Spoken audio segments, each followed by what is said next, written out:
Hey everybody, I'm about to show you the easiest way to make the most mouth-wateringly delicious pulled pork barbecue. If you try this at home, you'll become a legend among your family and friends. Yes, it's that good. I'm going to smoke a pork shoulder that's a little over 3.5 pounds. These same steps work on larger cuts of meat. And just in case you were wondering, you can do this with a pork shoulder or a pork butt. First, I'm going to turn on my smoker and load it with smoke pellets. I'm using mesquite. Set your temperature to 275 degrees. By the way, I will put these instructions in the description, and I'll also include Amazon links to the products that I use. While my smoker is heating up, I'm going to completely coat the meat with mustard. The mustard simply acts as a binder to keep the barbecue rub in place. It does not affect the flavor. Next, I'm going to apply the barbecue rub. Notice that I'm using an entire 5-ounce bottle. You want to cover every exposed surface of the meat with the rub. I use a Bluetooth-enabled temperature sensor. This is a must for anyone that enjoys smoking meats. You can set customized alerts to make sure the meat cooks exactly the way you want it to. I'll put a link in the description. Now I'm going to put the uncovered meat directly on the middle rack of the smoker. I've been using these Masterbuilt smokers for many years. I think the one on the left is about 15 years old. When I bought my new one, I retired the old one and now use it as storage for my smoke pellets. I'll put a link in the description for it as well. The goal here is to get the internal temperature of the meat to 190 degrees. It took my 4-pound shoulder about 3 hours to reach that. I am so thankful for my Bluetooth temperature monitor.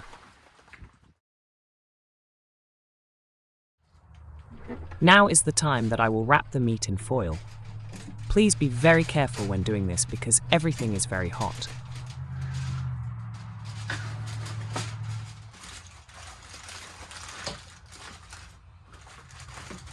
At this point, you want the meat to cook between 190 and 200 degrees for 1 hour per pound of meat. This is when all of the tough connective tissue will liquefy, cooking the meat in its own delicious juices. You will need to reduce the smoker's temperature to around 235 degrees. The Bluetooth monitor will alert you if the meat goes above or below the set temperatures. So set your Bluetooth monitor, set your smoker's temperature, set your timer, and let it cook. Okay, it's been 4 hours. Let's get this meat out and prepare for the next phase.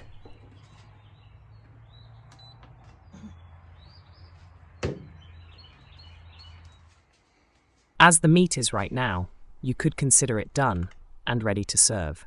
But if you want that truly magical flavor, then continue on and follow my next steps.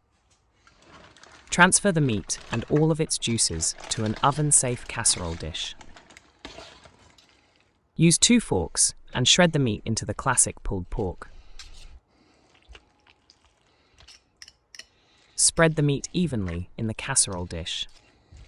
Our goal now is to slightly dry out a portion of the meat. That way, you not only have the soft, succulent pulled pork, but you also have the shreds of crisp, smoky bits of meat. The combination of the two will deliver the most satisfying barbecue experience you can possibly have in a pulled pork sandwich.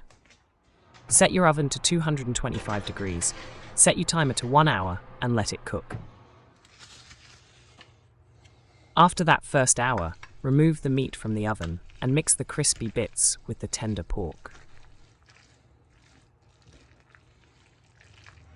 Now return the pork to the oven and cook it 1 more hour at 225 degrees. Remove it from the oven, mix the meat well, and plate it up with some coleslaw or potato salad. If you really want to turn it up a notch, add some barbecue baked beans. Serve this at your next gathering, and your friends and family will never forget it. I'll include a written recipe in the description, and I will also include Amazon links to the products that I use. Don't forget to like and subscribe. Thanks for watching.